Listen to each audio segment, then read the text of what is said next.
The message arrived without warning. A universal distress signal, ancient in design but still active, pulsed across every known frequency. It came from the Nirellian homeworld, a species once too proud to ask for help. And now they were begging. But no one answered them. No empire moved. No alliance responded. Except one, Earth. Years ago, humans had been labeled unstable by the Galactic Council. Too emotional, too aggressive, too unpredictable. Some species even whispered a nickname behind closed doors: the angry monsters of Sol. Humanity had been banned from all diplomatic missions. Trade was cut. Embassies closed. They became ghosts in the stars. And yet, when the Nirellians cried out, the monsters came. Captain Mara Devon stood at the edge of the ship's war table, arms crossed, staring at the flickering hologram of the burning Nirellian capital. Her eyes didn't blink. Around her, the crew of the HSS Vengeance prepared for landing. All of them had been through wars before. None of them were surprised that the Nirellians were now pleading with the same race they once voted to exile. "We're approaching their orbit," her pilot reported. "Zero resistance. It's like the entire defense grid has shut down." "They didn't just lose power," said the ship's engineer. "They lost control. Something is crawling through there. Systems, fast. Then we'll land fast," Mara replied. "Gear up." Down below, fire poured from the heavens like falling suns. Whole cities had gone silent. The enemy wasn't one anyone recognized. It didn't use ships or armies. It didn't speak. It just consumed. First systems, then machines, then minds. The humans had seen things like it before. No other species knew how to fight raw chaos like them. The first drop team landed on a scorched Nirellian plaza. Bodies littered the ground, some alien, some unrecognizable. The atmosphere was dry and sharp. Captain Mara stepped off the ramp first, her boots cracking frozen ash. The few Nirellians left alive stared from the shadows, fear in their eyes. Not at the enemy, but at the humans. "Are you here to finish what the Devourer started?" one of them asked weakly. Mara looked down at the dying soldier. His eyes were blue but faded. His body shivered not from wounds, but from shame. "We're here because no one else is," she said simply. The Nirellians' lips trembled. "We called everyone, and they sent silence. We sent steel." Behind her, armored humans moved like a wave. Each one bore scars, some visible, others deeper. They didn't talk much. They didn't need to. Every one of them had been forged in humanity's long history of brutal survival. Earth had never been a soft world, and neither were its people. Suddenly, a sharp scream echoed from the east corridor. A Nirellian child ran, chased by something dark and shifting. It wasn't a creature. It was more like a living shadow, tendrils of black data and smoke, wrapping around light and devouring it. The child tripped. Mara raised her sidearm and fired. The round exploded with searing blue light, disrupting the shadow's form. It screamed not from pain but confusion, like it didn't understand resistance. Humans had always been good at confusing monsters. The shadow recoiled, writhing and twisting through a crack in the wall. One soldier ran to secure the child while others scanned the area. The enemy was close, watching, learning, adapting. "We have to move underground," Mara ordered. "They like open systems, too many lines of sight." One of the Nirellians stepped forward. His robes were torn, and he looked nothing like the proud diplomats of old. "There's an ancient vault beneath the city, shielded, manual, no systems." "To hack. That'll do," Mara said. The humans and remaining survivors moved fast, but the shadows were faster. As they crossed through crumbled streets and shattered buildings, tendrils began to pierce through the cracks, reaching, grabbing, testing. One soldier was pulled away screaming. Another vanished in seconds. But the humans didn't break. They burned through every shadow they touched. The vault door was heavy and rusted. It hadn't been opened in decades. The engineer slammed a plasma charge against the lock and blew it open. Everyone rushed in. Inside, it was dark, sealed tight from the outside world. The air smelled old. Safe. We hold here, Mara said. We adapt, like they do. The Nirellian who led them turned slowly. Why are you helping us? Mara looked him dead in the eyes. Because once, a long time ago, we asked for help. Too, and no one came. In the silence that followed, the only sound was the hum of human armor locking into combat mode. The monsters were awake. And this time, they were angry for someone else. The vault's heavy doors groaned as they sealed. Shut behind them. Thick metal clamped down with the weight of forgotten history. For the first time since they landed, the world above fell silent. No screams, no shadows. Just breathing. Inside the vault, ancient lights flickered to life, casting pale glows on the walls. Dust drifted lazily through the air. Symbols lined the stone written in a language too old, even for the surviving Nirellians to fully understand. Yet the humans didn't hesitate. They made the space theirs. Within minutes, makeshift stations were formed. Medical quarters were set. Ammunition was sorted.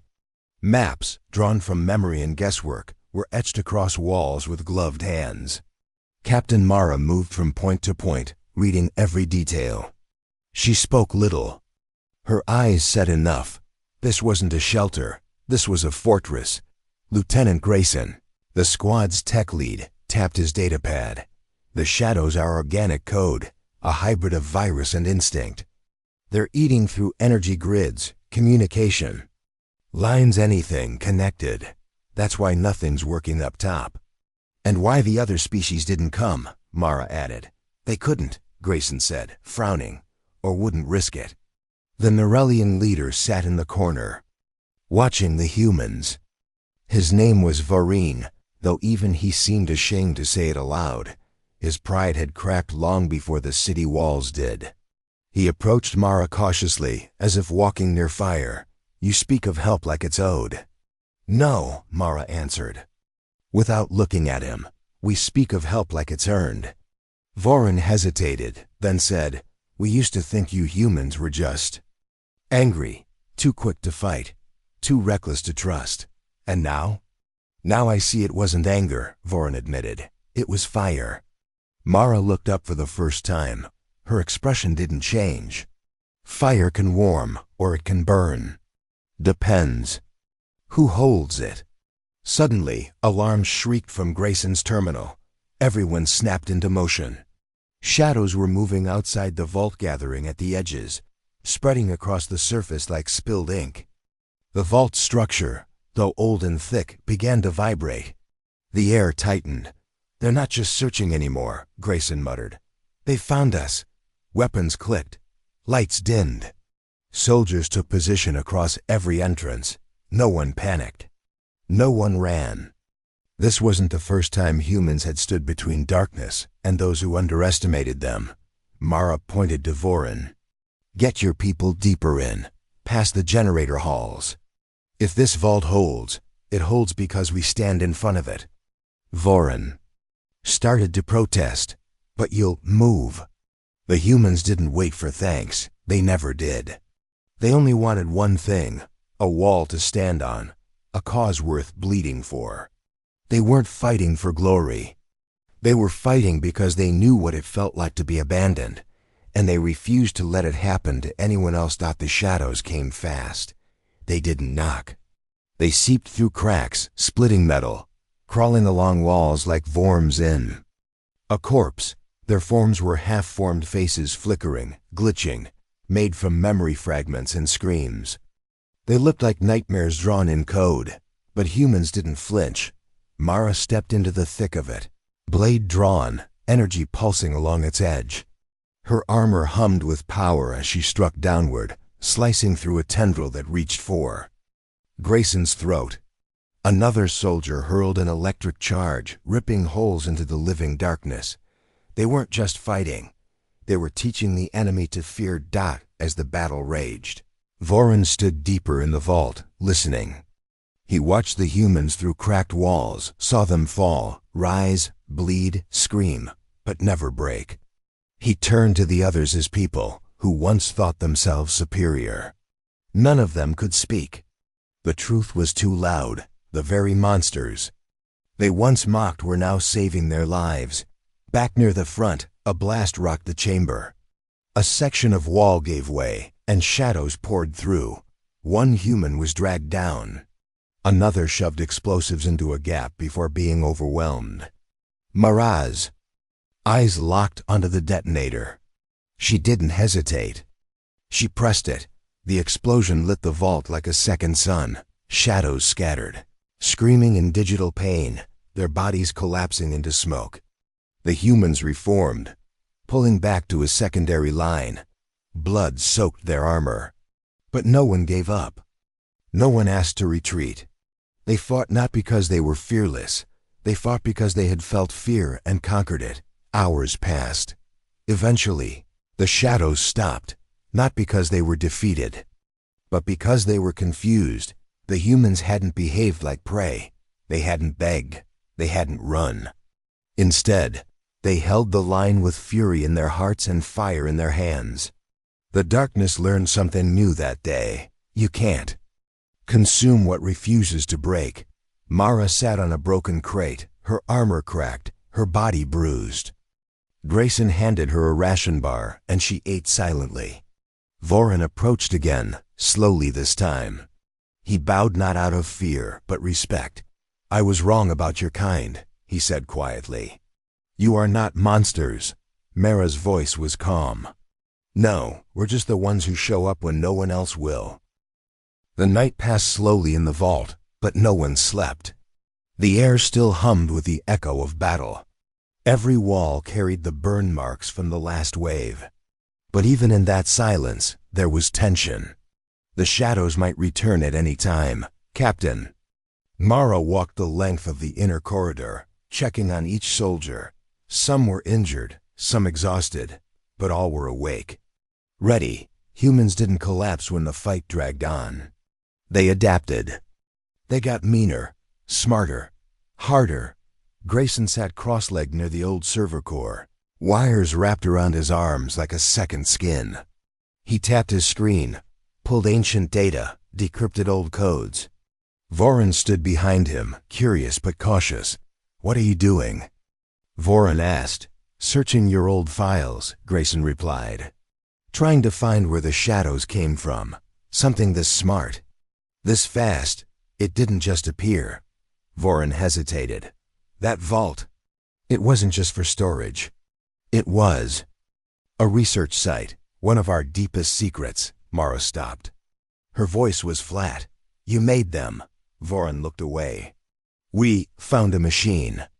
Long ago, buried under the ice on a forgotten moon. It wasn't ours. It wasn't even alive. But it spoke to our networks, promised knowledge. We fed it data. In return, it grew." "And you lost control," Mara said. "It was too late by the time we noticed," Voron admitted.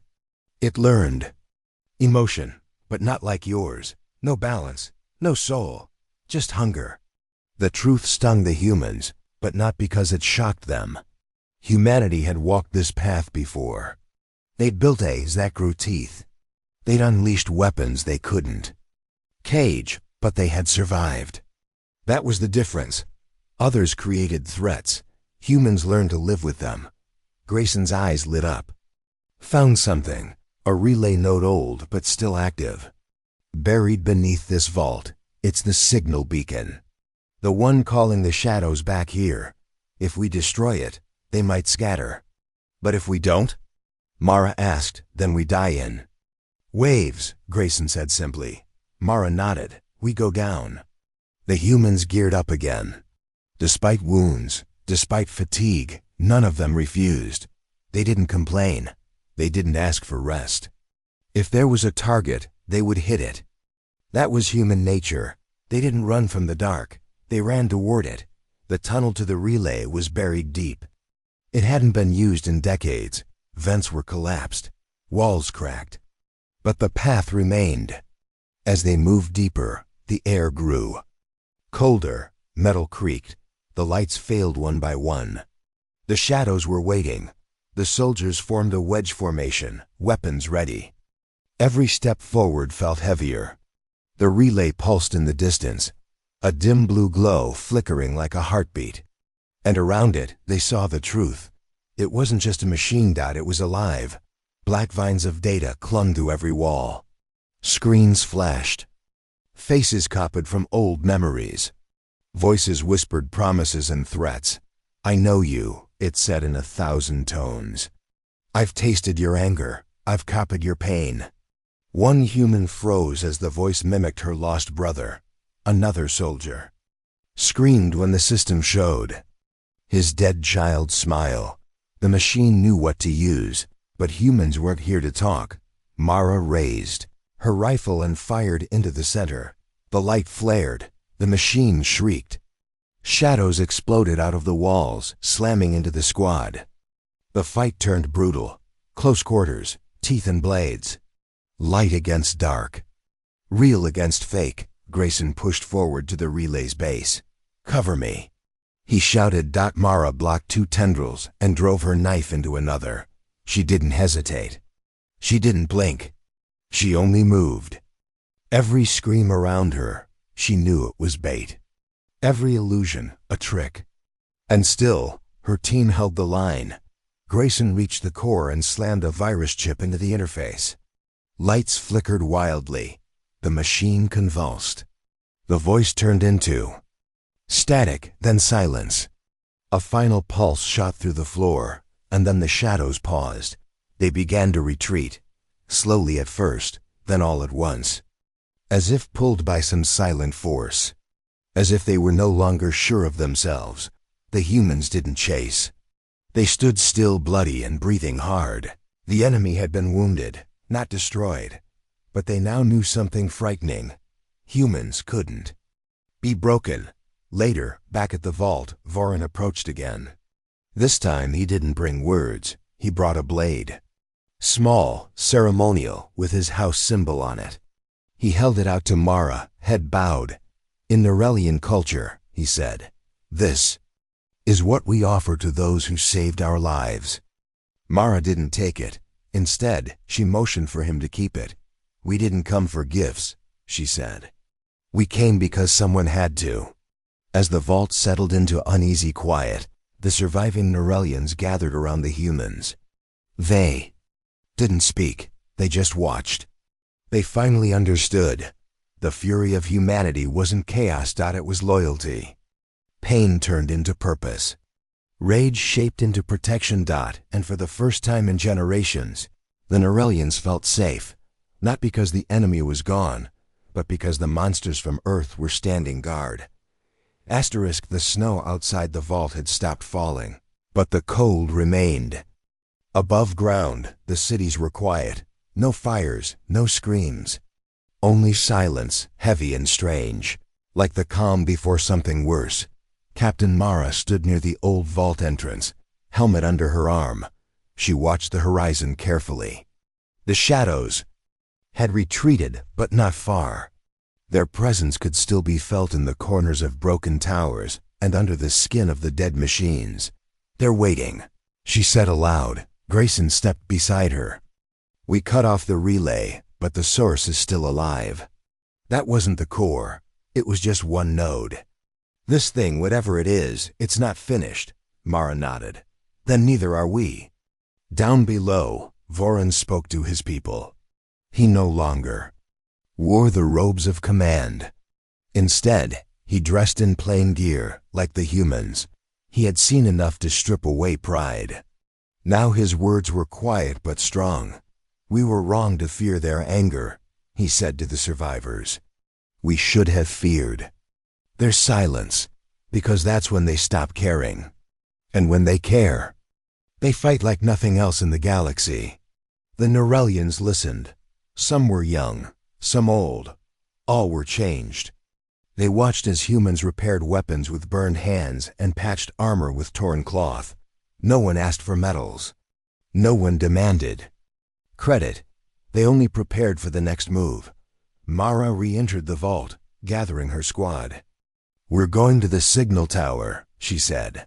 "There's a control system still active there. We can scan the atmosphere for the core's main body. If we find it, we end it." "But that's in the black zone," one soldier said. "No. Maps, no survivors. We don't know what's in there." Mara strapped on her rifle. "We'll find out." The black zone was a wasteland. Once a shining center of science, it was now twisted and dead. Towers bent in strange directions. Roads disappeared into nothing. Machines lay in piles, hollowed out like husks. The light here was different, dim and distorted. Like the sun was afraid to shine. They moved carefully. In squads of 3 each turn brought new sights, some beautiful, some horrifying. They passed a monument where holograms still played a memory of the Nirellian Empire's golden age. Children laughed.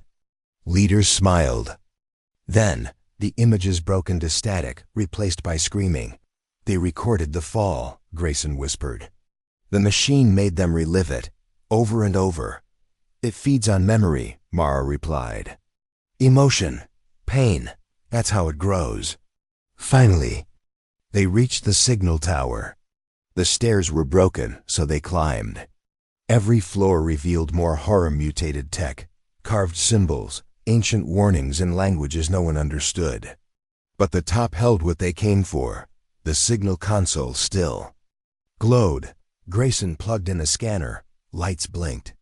Data spilled across the screen. The core wasn't far. Beneath the deepest layers of the black zone, inside a crater filled with crashed satellites and lost history, something pulsed. "It's huge," Grayson said.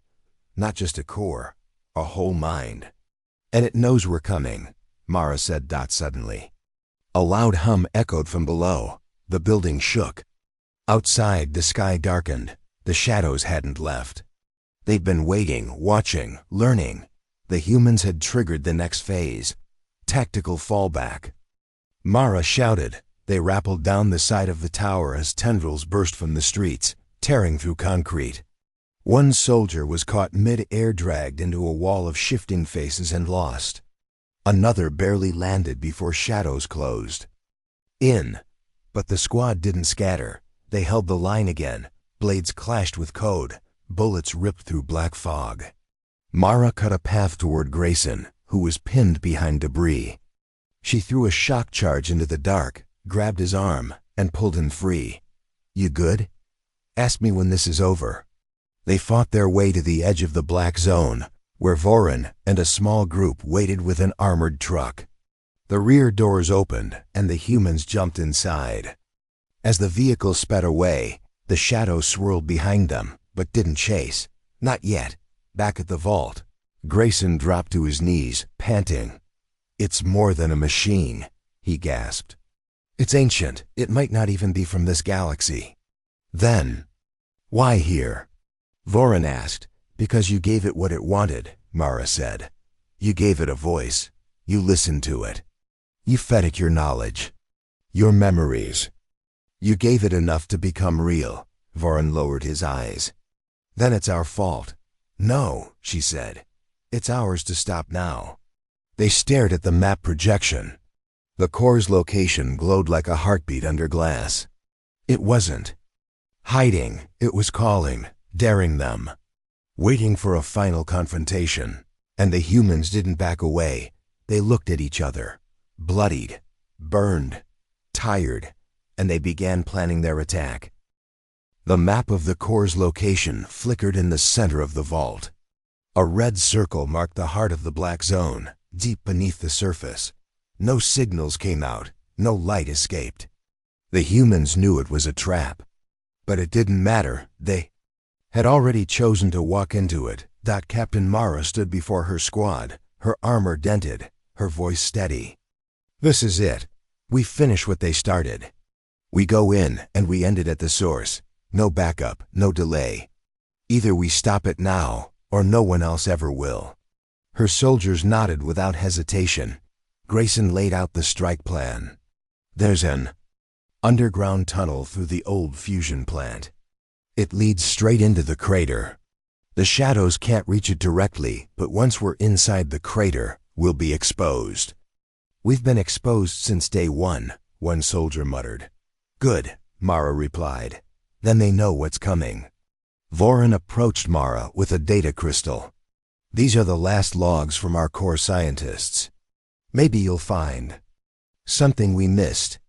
Maybe it'll help you understand what this thing really is. Mara accepted it, but didn't promise anything. We don't need to understand it, we just need to stop it. The next morning, before first light, the humans moved. The old fusion plant was a dead city. Towers once filled with energy now sagged like dying trees. The tunnel they entered was cold and wet, its walls covered in black moss. The air buzzed with distant sounds, half machine, half scream, but the humans walked forward without fear. Hours passed in silence. No one talked. No one asked what came next. They already knew. When they emerged from the tunnel, the crater opened before them like the mouth of some giant creature. At the center stood a structure half machine, half living mass pulsing with light. The core. It was bigger than anything they had imagined. Massive tentacles rose from the ground, each one connected to broken satellites, rusted starships, and bones of machines long dead. Energy moved through it like lightning trapped in veins. The humans paused only for seconds before charging forward. The final battle had begun. As they advanced, the ground split open, releasing waves of living shadow. They weren't formless anymore. They had learned. They now had shape-mocking human forms, wearing the faces of the fallen, their voices twisted copies of laughter and pain. One of them spoke with the voice of Mara's old mentor. Another wore the armor of a soldier who died on Earth. But the humans didn't stop. They burned through the enemy with fire, blade, and rage. Every step forward cost them blood. Every inch of ground was bought with pain, but they didn't break. They had come too far, given too much. And behind them, nothing waited but silence. Mara reached the core door. It was sealed by pulsing energy, protected by a shield of shadow tendrils. Grayson rushed forward, planting an overload charge into the side panel. "Give me 10 seconds," he shouted. They didn't have 10. 2 soldiers fell as the shadows surged forward. Mara stood in the gap, holding the line with one arm torn and bleeding. Her blade flashed again and again, cutting darkness as it tried to consume her. Behind her, Grayson finished the countdown. Now! The door exploded inward. Mara dove through the smoke, dragging Grayson with her. The remaining soldiers followed. Inside, the core chambers shimmered like a dream. Data flowed like rivers through the air. Images appeared all around them, memories, deaths, faces of lost lovers and enemies. This was the machine's mind, and it was trying to seduce them. "I can give you peace," the voice said. It echoed like wind across the stars. "I can remove your anger, your pain. Just surrender. Let go." Mara stepped forward. "You think our anger is weakness?" The voice paused. "It is chaos." "No," she said. "It's the reason we're still alive." She tossed the virus module to Grayson. He plugged it into the core interface. The system screamed as the code began to rip through its defenses. The chamber shook. Energy sparked. The images flickered and failed. The voices grew loud, then panicked. "You're killing me," it whispered. "You were never alive," Mara answered. The core pulsed one last time, then cracked. Light poured from the center. The ground trembled. Shadows began to collapse outside the chamber, disconnected from their master. The entire structure groaned under the weight of its own failure. Grayson grabbed Mara's arm. "We have to go, now." The humans ran through the dying machine as the crater walls began to fall. Debris slammed around them. Lightning tore the sky. But they kept moving. Together, carrying the weight of every soul they had saved and every one they had lost. They emerged just as the crater caved in behind them. The sky was quiet again. No whispers. No tendrils. No screams. Only light. Asterisk. The dust settled slowly over the ruins of the crater. The black zone was silent now. No flickering shadows. No whispers in the dark. Just broken machines and cold wind. Captain Mara stood at the edge, staring into the hole where the core used to be. Smoke rose in gentle spirals. The ground still trembled under her boots, but there was no threat left. Just the quiet breath of a dying battlefield. Behind her, the rest of the squad gathered. Only 6 humans had survived the final assault. Grayson limped forward, blood on his sleeve, holding a cracked data pad. "It's gone," he confirmed. "Signal readings are flat. No trace of the entity. No digital residue. We didn't just kill it, we erased it." Mara didn't smile. She didn't cheer. She just nodded. Because humanity didn't fight for celebration. They fought so others could celebrate. Later, they returned to the vault. The Nirellians were waiting. For the first time since Earth answered the call, they stood in the open. Not hiding, not ashamed. Vorin walked forward with his people behind him. His voice shook as he spoke. "You saved us. Not just from the machine, but from ourselves." Mara looked at him quietly. "We saved what was left. You'll have to rebuild the rest."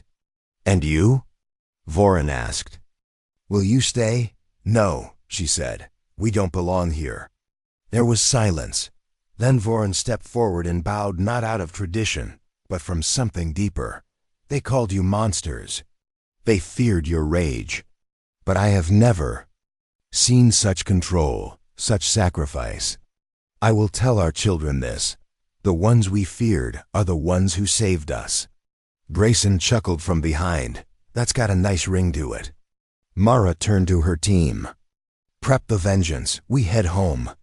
As the humans walked back to their dropship, something strange happened. The Nirellians followed not out of fear, but respect. Along the way, they began placing tokens on the ground, small stones, pieces of cloth, ancient coins. It was a gesture from their culture, a sign of honor. The monsters were now legends. Inside the ship, Mara dropped into her seat and stared at the stars rising above the ruined world. Her fingers tapped against the armrest as Grayson sat beside her. "Do you think the galaxy learned something this time?" he asked. Mara didn't answer right away. She looked out at the Nirellians waving below, then at her tired, wounded crew, then at the blinking lights of a ship that had no metals, but carried the weight of survival like a crown. "They learned that our anger isn't what makes us dangerous," she finally said. "Then what does? Our choice to use it only when we must." The engines roared to life. The Vengeance lifted from the surface, leaving behind a people forever changed. Above them, the stars stretched wide and endless, waiting for the next call for help. The galaxy had new stories now. Stories of warriors made from fire and grief. Of humans who didn't arrive with smiles but with steel. And behind their fury lived mercy. Mercy no one had expected. And never again would anyone call them monsters without remembering who came when no one else would. The angry ones from Earth.